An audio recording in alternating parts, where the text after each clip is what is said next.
If you're encountering the Matchmaking error 2026 on your Steam Deck, this guide will help you troubleshoot and resolve the issue. Follow these steps to get back to gaming. Step 1. Restart your Steam Deck. Begin by performing a simple restart of your Steam Deck. This can help clear temporary glitches that may be causing the matchmaking error. Step 2. Check internet connection. Ensure that your internet connection is stable. You can do this by testing other online services or games. If your connection is weak, try resetting your router or connecting to a different network. Step 3. Update Steam and games. Make sure that both Steam and your games are up to date. Go to the Steam library, select the game, and check for any available updates. Keeping everything updated can resolve compatibility issues. Step 4. Verify game files.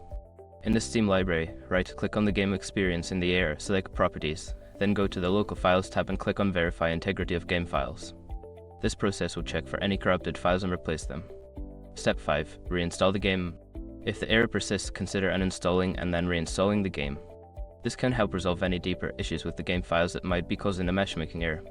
By following these steps, you should be able to resolve the matchmaking error 2026 on your Steam Deck. If the problem continues, consider reaching out to Steam support for further assistance. Happy gaming!